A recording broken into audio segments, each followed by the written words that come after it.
Haleluya, haleluya, haleluya. Sungguh inilah kerinduan kami datang ke hadapan hadirat-Mu ya Tuhan.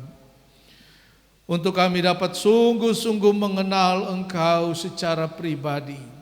Sungguh-sungguh mengenal Engkau di dalam kehadiran-Mu dalam hidup kami. Sehingga dalam pertumbuhan iman kami mengalami Tuhan di dalam hidup kami. Kami mengalami setiap janji-janji Tuhan dalam hidup kami. Kami mencapai setiap rancangan dan rencana Tuhan di dalam kehidupan setiap kami. Dan pengenalan kami kepada Tuhan hanya oleh firman dan Roh Kudus. Karena itu saatnya kami akan mendengarkan kebenaran firman-Mu. Allah Roh Kudus urapi setiap kami Tuhan, agar kami dapat mengerti, memahami, percaya dan menerima setiap kebenaran firman-Mu, sehingga kami hidup di dalam firman-Mu, firman-Mu hidup di dalam setiap kami. Dalam nama Tuhan Yesus kami berdoa mengucap syukur kepada Bapa di surga. Haleluya. Amin. Haleluya. Puji Tuhan, selamat pagi, salam sejahtera bagi kita semua dalam kasih Tuhan kita Yesus Kristus. Kita sudah ada di minggu-minggu terakhir dari tahun 2022 ya. Dan kita bersyukur sampai hari ini Tuhan masih menjaga, memelihara dan memberkati setiap kita. Dan kita semua punya kesempatan kembali untuk dapat beribadah kepada Tuhan pada pagi hari ini. Baik, mari kita membuka ayat pokok kita di dalam surat Roma pasal 12 ayat yang pertama. Roma pasal 12 ayat 1. Demikian firman Tuhan. Karena itu saudara-saudara, demi kemurahan Allah, aku menasihatkan kamu supaya kamu mempersembahkan tubuhmu sebagai persembahan yang hidup, yang kudus dan yang berkenan kepada Allah. Itu adalah ibadahmu yang sejati. Puji Tuhan.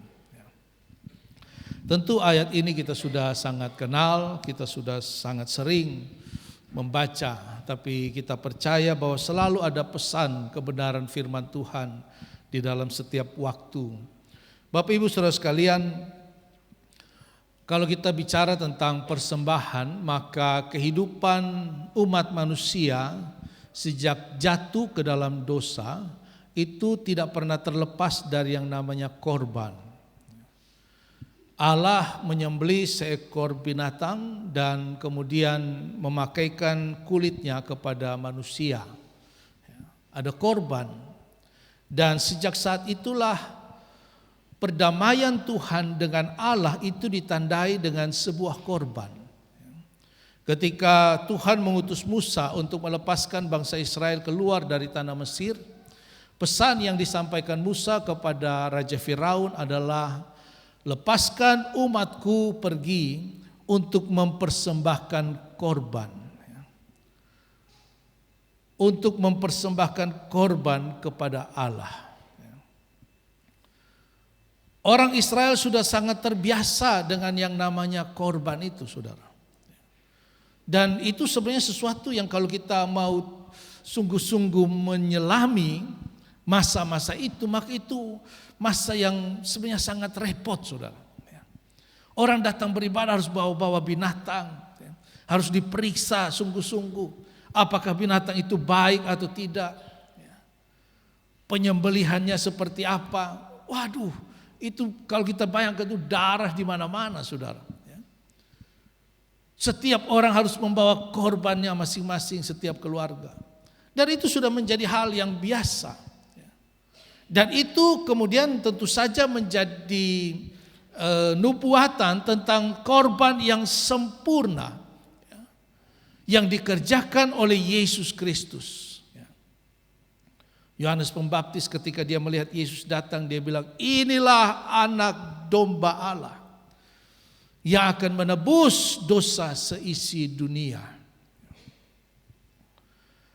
Nah, dalam konteks itulah kemudian Rasul Paulus menjelaskan kepada jemaat Tuhan bahwa ibadah itu identik dengan korban. Tetapi di dalam terminologi perjanjian baru kita jarang menemukan kata korban. Dipakai kata mempersembahkan. Kalau kita lihat di kalimat yang pertama, karena itu saudara-saudara. Karena apa, saudara? Karena keselamatan yang kita terima dari Tuhan itu benar-benar adalah kemurahan. Itu hanyalah karena kemurahan Allah. Kalau kita lihat di dalam ayat 16 dari pasal 11 pasal sebelumnya, karena itu kan sebab ya, ada akibat, ada itu akibat, ada sebabnya. Kenapa? Ayat 16 dikatakan, jikalau roti sulung adalah kudus, maka seluruh adonan juga kudus. Dan jikalau akar adalah kudus, maka cabang-cabang juga kudus. Karena itu, apabila beberapa cabang telah dipatahkan dan kamu sebagai tunas liar telah dicangkokkan di antaranya dan turut mendapat bagian dalam akar pohon zaitun yang penuh getah, janganlah kamu bermegah terhadap cabang-cabang itu. Jikalau kamu bermegah, ingatlah bahwa bukan kamu yang menopang akar itu, melainkan akar itu yang menopang kamu. Mungkin kamu akan berkata, ada cabang-cabang yang dipatahkan supaya aku dicangkokkan di antaranya sebagai tunas. Baiklah, mereka dipatahkan karena ketidakpercayaan mereka, dan kamu tegak tercacat karena iman. Janganlah kamu sombong, tetapi takutlah, sebab kalau Allah tidak menyayangkan cabang-cabang asli, Ia juga tidak akan menyayangkan kamu. Perjanjian keselamatan itu dilakukan oleh Tuhan dengan Abraham.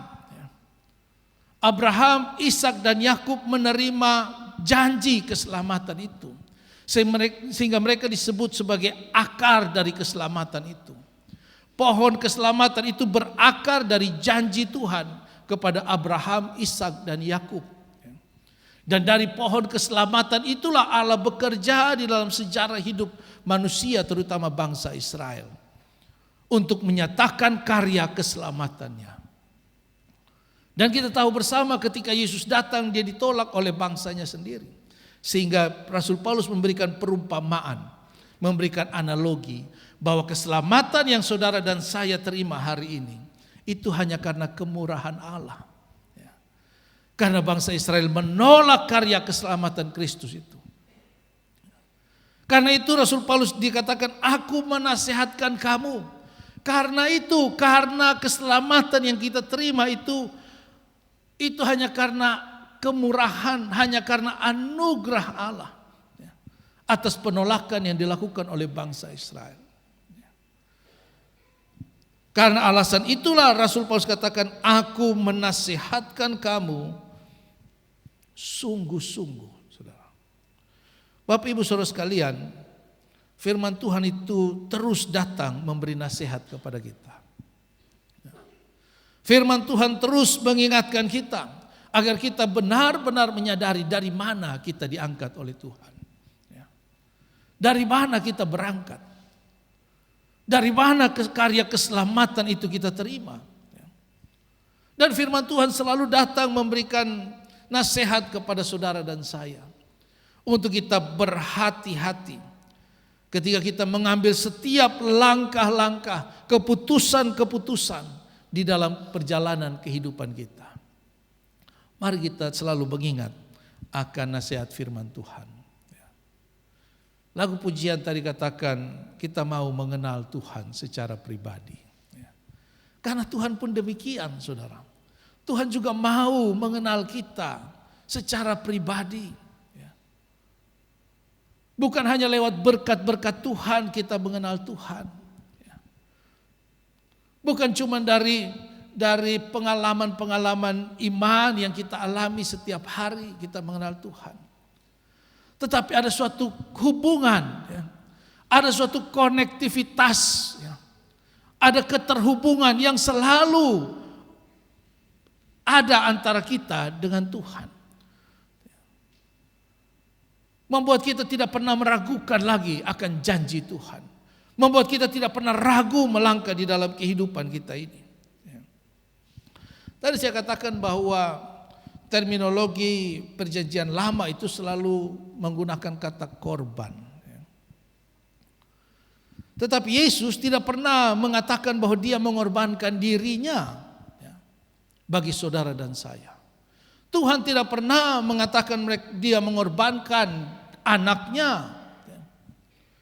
Dalam Yohanes pasal 3 ayat 16 dikatakan, barang siapa Tuhan mengaruniakan anaknya, karena begitu besar kasih Allah, ia mengaruniakan anaknya. Dia memberikan anaknya. Markus pasal 10 ayat 45 katakan, Yesus katakan, karena anak manusia datang bukan untuk dilayani, tapi untuk melayani dan untuk menyerahkan dirinya menjadi tebusan bagi keselamatan jiwa banyak orang. Tuhan tidak pernah merasa dia berkorban bagi saudara dan saya. Tidak. Tuhan melakukan itu karena dia mengasihi saudara dan saya. Karena itu dikatakan dia mempersembahkan dirinya. Dia menyerahkan dirinya. Dia mengaruniakan anaknya yang tunggal. Dalam konteks inilah kita harus menyadari bagaimana Tuhan itu mengasihi saudara dan saya. Dia tidak pernah mengatakan dia berkorban. Bapak Ibu Saudara sekalian, tidak pantas rasanya kalau kita itu mengatakan kita berkorban untuk Tuhan. Kalau saat kita memberi kepada orang lain, bisa saja itu pengorbanan. Karena kata korban itu melambangkan atau menunjukkan sebuah rasa sakit. Kita memberi sampai kita merasa sakit, merasa berat, merasa aduh sebenarnya saya butuh tapi Tuhan menggerakkan saya untuk kasih. Itu bisa disebut korban, saudara. Tapi saat kita memberi, kita melakukan sesuatu kepada orang yang kita kasihi, orang yang kita cintai, apakah kita bisa sebut itu sebagai korban? Tentu tidak. Karena kita tidak pernah merasa rugi memberi kepada orang yang kita cintai. Iya kan? Atau ada suami yang hitung-hitungan dengan istrinya. Weh, beta su korban banyak oh. Besu korban banyak oh. Istri juga bilang, oh sama, beta juga korban banyak ini. Atau orang tua kepada anak, weh ingat bapak yo, beta korban banyak buat lu. Itu artinya apa yang dilakukan tidak atas dasar kasih. Karena orang yang memberi karena mengasihi, dia tidak pernah menghitung itu sebagai korban, saudara. Tidak pernah. Itu adalah sebuah persembahan. Orang lain mungkin melihat itu sebagai korban, tapi orang yang memberi tidak pernah menganggap itu sebagai korban, saudara. Karena apa? Mereka memberi dengan sukacita. Mereka memberi karena cinta. Mereka memberi karena mengasihi. Nah, demikianlah seharusnya kita memandang apa yang kita lakukan kepada Tuhan sebagai persembahan kita. Amin. Jangan sampai kita datang ibadah saja kita rasa kayak korban. Betul sudah datang ibadah ini. Tuhan ingat bapak, oh ini beta korban nih datang ibadah ini. Kasih kolektif juga kita rasa kayak korban itu. Kasih persepuluhan kita bilang, wih ini korban banyak ini. Kita melayani Tuhan dulu kita bilang, ini beta korban luar biasa. Tidak pantas saudara kalau kita sebut apa yang kita berikan kepada Tuhan sebagai korban, saudara. Tidak. Dia memberi yang terbaik bagi saudara dan saya. Dan dia tidak pernah menganggap itu sebagai korban. Dia menganggap itu sebagai anugerah, karunia, Persembahan. Sehingga Rasul Paulus menggunakan kata mempersembahkan. Apa yang dapat kita berikan kepada Tuhan sebagai persembahan yang terbaik kepada Tuhan. Apa itu? Dikatakan supaya kamu mempersembahkan tubuhmu. Mempersembahkan tubuhmu. Tubuh berbicara tentang seluruh kehidupan kita. Berbicara tentang seluruh kehidupan kita. Semua yang terkandung di dalam tubuh jasmani kita ini. Tubuh yang bagaimana? Dikatakan tubuh yang hidup. Mempersembahkan tubuhmu sebagai persembahan yang hidup.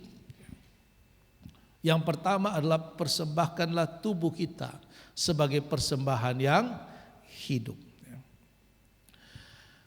Kata hidup di dalam bahasa Yunani itu ada 3. Yang pertama itu bios. Bios itu adalah pertumbuhan jasmani, badani kita ini, fisik kita ini bertumbuh. Seperti pohon bertumbuh. Binatang itu bertumbuh dalam tubuh jasmani. Kita manusia ini bertumbuh. Itu pertumbuhan yang terjadi kepada semua makhluk hidup, saudara. Baik tumbuhan, binatang, hewan, manusia. Semua punya pertumbuhan yang namanya kehidupan bios itu. Hidup. Ada banyak orang yang hidupnya hanya sebatas bios ini. Jadi apa yang dia lakukan di dalam dunia hanya untuk sekedar dia bisa hidup. Tujuannya hanya satu, supaya dia hidup. Tidak urusan dengan orang lain mau jadi apa, tidak urusan dengan Tuhan bagaimana, pokoknya saya hidup.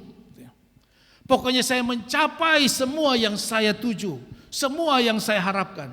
Ini manusia begini tidak ada bedanya dengan pohon, saudara. Tidak ada bedanya dengan binatang. Karena pohon pun hidup. Binatang pun hidup. Lalu bedanya apa? Tapi ada banyak orang yang hidupnya seperti ini, saudara. Saya tidak peduli dengan orang lain. Yang penting saya hidup. Yang penting tujuan saya tercapai. Yang penting apa yang saya inginkan saya dapat. Jangan sampai kita hanya masih hidup di level yang paling rendah dari kehidupan, saudara. Yaitu bios itu. Tidak ada bedanya kita dengan pohon kalau begitu. Hidup hanya untuk diri sendiri. Nah lalu yang berikut bahasa Yunani hidup itu adalah psiche. Yang kemudian lahir kata psiko itu. Atau jiwa. Nah ini pohon tidak punya lagi. Ini sudah naik ke level yang berikut. Ini pohon sudah tidak punya. Ini hanya manusia dan hewan yang punya. Saya barusan nonton ada video pendek itu, ada anjing dia bermain dengan anak. Lalu tiba-tiba ada anjing tetangga itu lepas. Anjingnya galak, dia kejar anak, lalu ditolong sama anjing yang anaknya punya anjing. Wah berkelahi, dia melindungi. Anjing itu tahu, saudara, melindungi. Karena dia punya jiwa, dia punya insting, dia punya perasaan. Dia berkelahi untuk membela tuannya itu, walaupun anak-anak. Manusia pun begitu, punya jiwa, punya pikiran, punya perasaan yang kemudian melahirkan kehendak.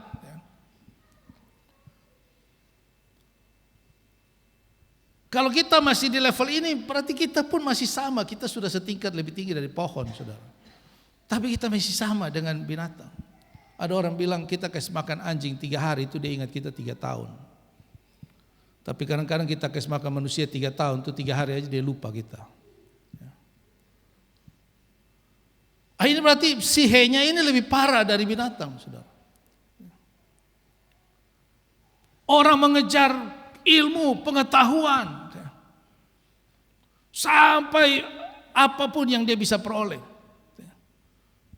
Tidak masalah. Memang kita harus mengembangkan jiwa kita, mengembangkan pikiran kita.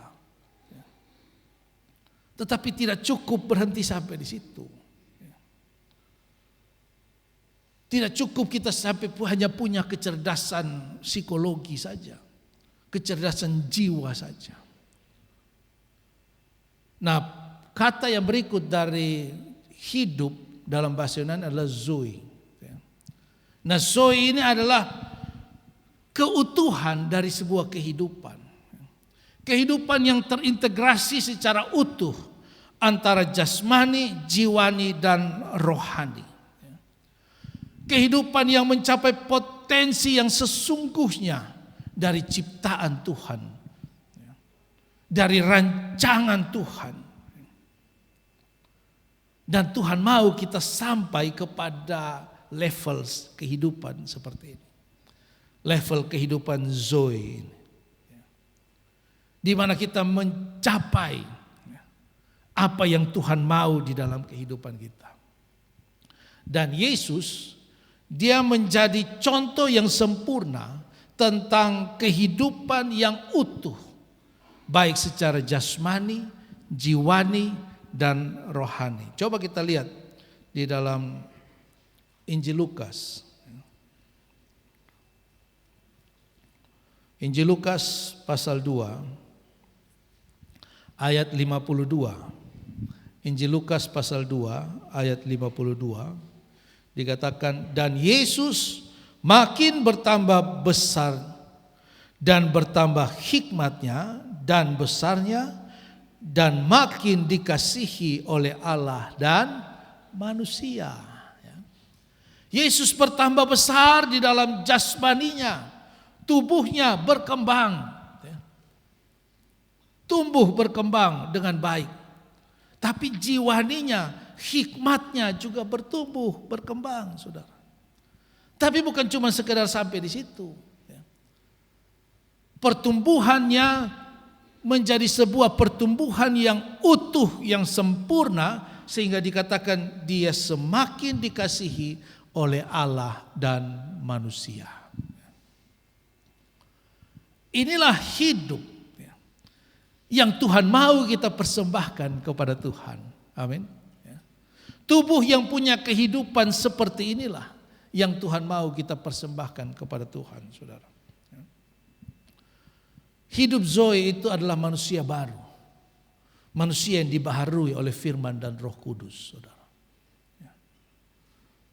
Bukan sekadar mempersembahkan hidup yang biasa-biasa saja. Di dalam Injil Yohanes pasal 10 ayat 10 Yesus katakan, pencuri datang untuk mencuri, membunuh dan membinasakan. Tetapi aku datang untuk memberi kamu hidup. Kata hidup di situ pakai kata zoe. Dan menghidupinya di dalam segala kelimpahan. Tuhan mau kita hidup, tapi bukan sekedar hidup saja. Bukan hidup yang fokus kita hanya kepada hidup bios ini. Bagaimana saya dapat semua yang saya mau? Bagaimana saya bisa eksis? Bagaimana saya bisa bertahan ada di dalam dunia ini? Bukan hidup yang hanya sekedar jiwani kita ini aja. Menambah pengetahuan, segala kemampuan. Bukan sampai di situ saja. Tetapi semuanya terintegrasi menjadi sebuah kehidupan yang utuh, saudara. Yang punya nilai jasmani, punya nilai jiwani, punya nilai rohani yang sama, yang seimbang. Banyak orang, para ahli itu kemudian mencari, melakukan penelitian untuk dapat menemukan sistem, model, metode pendidikan yang terbaik. Saking giatnya sampai para ahli kita itu berjuang sungguh-sungguh. Sampai kita Indonesia ini hampir setiap 5 tahun itu ada kurikulum baru.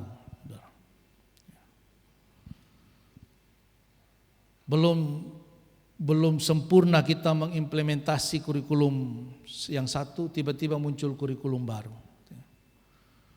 Nanti guru-guru baru belajar ini kurikulum. Semoga nanti 2024 tidak ada menteri baru atau ide baru untuk ganti kurikulum lagi. Semua tujuannya sama, untuk mencapai sebuah standar pendidikan yang terbaik. Padahal standar pendidikan itu sudah Tuhan sampaikan di dalam firman Tuhan ini. Untuk mencapai keutuhan manusia yang hidup sebagai kehidupan Zoe itu. Didasari pada sebuah standar pendidikan rohani. Amin.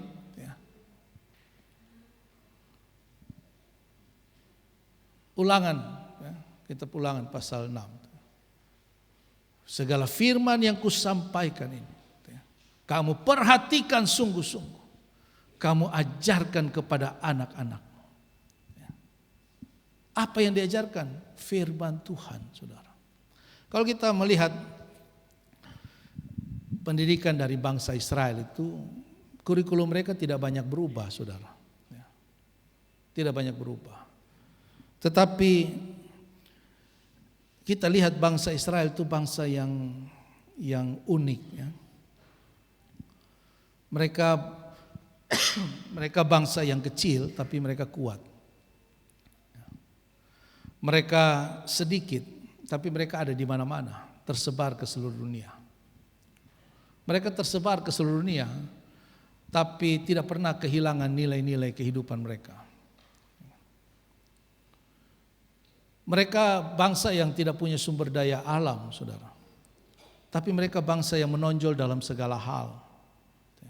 Memberi pengaruh di dalam dunia ini dalam segala hal. Mereka adalah bangsa yang punya identitas yang paling kuat. Dimulai dari apa? Dari pendidikan. Pendidikan umum mereka itu sama kayak kita saja, saudara. Wajib 12 tahun.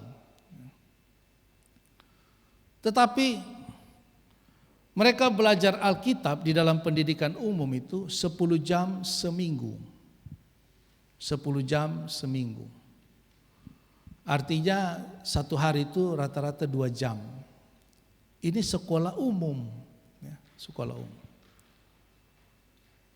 Pelajaran sains dan matematika itu tidak mendapat porsi yang terlalu besar di Israel.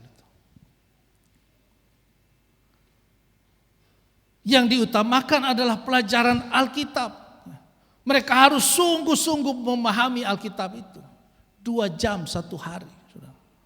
Dari TK, dari umur 5 tahun sampai 18 tahun. Dalam semua jenjang pendidikan. Itu pendidikan umumnya. Lalu di rumah itu, di dalam kehidupan sosial itu mereka juga belajar. Belajar Alkitab itu dari umur 5 tahun sampai umur 9 tahun itu mereka ada di namanya Bet Sefer. Bet Sefer itu, Bet itu rumah, Sefer itu kitab, jadi rumah kitab. Jadi umur 5 sampai 9 tahun itu mereka harus membaca dan menghafal kitab Taurat itu. Harus. Umur 5 sampai 9 tahun. Lalu umur 10 sampai 13 tahun mereka masuk ke namanya Bet Midras atau rumah pengajaran. Di situ mereka belajar tentang nilai-nilai, makna-makna rohani dari apa yang mereka hafal itu. Lalu bagaimana implementasinya secara kontekstual di dalam kehidupan mereka saat itu. Itu yang dilakukan, saudara. Lalu sinagog atau tempat ibadah mereka itu menjadi pusat kehidupan mereka. Di situ mereka belajar membaca firman Tuhan. Di situ mereka berdiskusi tentang segala hal menyangkut kehidupan mereka. Mulai dari ekonomi sampai ke politik, mereka belajar semua di sinagog itu. Dilakukan oleh bangsa Israel, saudara. Dan yang paling penting adalah tidak ada dikotomi di dalam pendidikan bangsa Israel itu. Tidak ada pemisahan ya, antara yang duniawi dengan yang rohani, tidak ada. Tidak ada pemisahan antara yang imani dan yang sekuler, itu tidak ada, saudara. Kita kadang-kadang seperti itu. Ini ruang rohani. Kalau ini ruang duniawi, jadi tidak bisa pakai cara-cara rohani. Berat kalau pakai cara rohani. Mereka tidak ada, saudara. Mereka semua meyakini bahwa seluruh aspek kehidupan mereka itu ada di dalam hukum, ada di dalam perintah di dalam Taurat itu. Mereka harus menjalani seluruh aspek kehidupan mereka di dalam hukum dan perintah di dalam Taurat. Sehingga tidak ada bagi mereka politik itu kotor, tidak ada. Tidak ada mereka bilang bisnis itu jahat, tidak ada. Karena bagi mereka semua yang mereka lakukan itu harus di dalam terang kebenaran firman. Harus di dalam hukum dan perintah Allah. Seringkali kita ini suka membedakan. Oh, yang ini dunia punya. Oh, ini jurusan sekuler. Kamu kuliah jurusan apa? Oh, saya sekuler. Oh, saya rohani, teologi. Di sana tidak ada, saudara. Karena semua subjek, semua mata pelajaran, mata kuliah itu punya nilai rohaninya. Punya nilai rohani. Sehingga mereka betul-betul menjadi bangsa yang sangat kuat di dalam pemahaman dan pengenalan kepada hukum-hukum Taurat. Karena mereka menghidupi itu.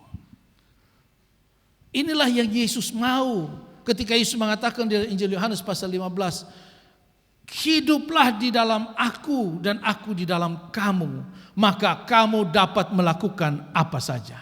Amin. Kadang-kadang kita ini orang tua sekarang nih, anak masih 3 tahun, lupa anak sudah bisa apa? Bisa bahasa Cina. Tertahu dia mau ngomong dari siapa ini. Pokoknya yang penting bisa dulu.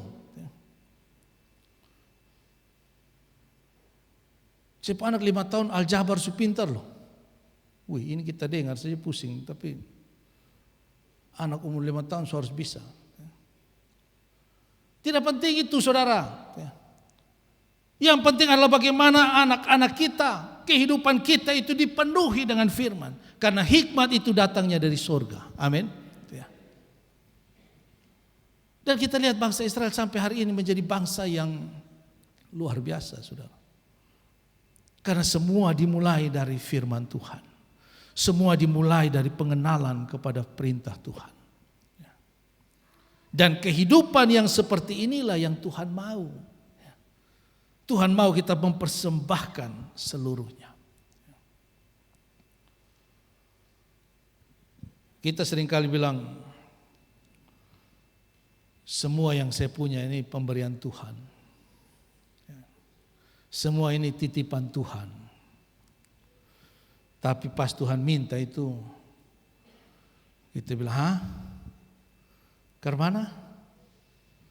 Sudah salah. Katanya titipan Tuhan. Katanya semua Tuhan punya. Tapi waktu Tuhan gerakan untuk kita persembahkan suatu, wih Tuhan ini dapat bukan gampang ini. Sehingga tidak heran Abraham itu disebut sebagai kekasih Allah itu ya. Tuhan bilang, Abraham, kamu besok pagi-pagi kamu bawa anakmu yang satu-satunya yang kamu kasihi yang namanya Ishak. Tidak ada orang lain lagi. Tidak bisa silih-silih lagi. Tuhan mau menjelas. Bawa ke gunung yang akan kutunjukkan, persembahkan. Abraham tidak bilang, wih Tuhan ada orang lain masih banyak ini. Ini tunggu 25 tahun ini Tuhan. Tidak. Tuhan seringkali mau melihat bagaimana kasih kita kepada Tuhan. Tuhan yang seringkali hanya mau menguji, bagaimana kasih kita kepada Tuhan. Apakah cuma sampai di sekedar lagu-lagu pujian yang kita naikkan? Yesus turun ke dalam dunia, lahir sebagai seorang bayi. Itu sebuah tindakan yang luar biasa dari Bapa di surga, saudara. Dia mau merelakan, mempersembahkan yang terbaik yang dapat dia berikan untuk saudara dan saya. Untuk kita nikmati karya keselamatan itu hari ini. Untuk kita nikmati segala janji-janji Tuhan itu hari ini. Dan pesan firman Tuhan, Tuhan mau, kita juga mau mempersembahkan yang terbaik bagi Tuhan. Suatu tubuh yang utuh, yang hidup di dalam suatu kepenuhan rohani. Jangan ada lagi dikotomi, saudara. Oh ini dunia punya, oh ini Tuhan punya. Tidak ada, saudara. Semua bagian kehidupan kita adalah Tuhan punya. Amin. Semua aspek kehidupan kita harus dijalankan dengan cara sesuai dengan kebenaran firman Tuhan. Tidak ada lain. Puji Tuhan. Demikianlah firman Tuhan, kiranya memberkati kita semua.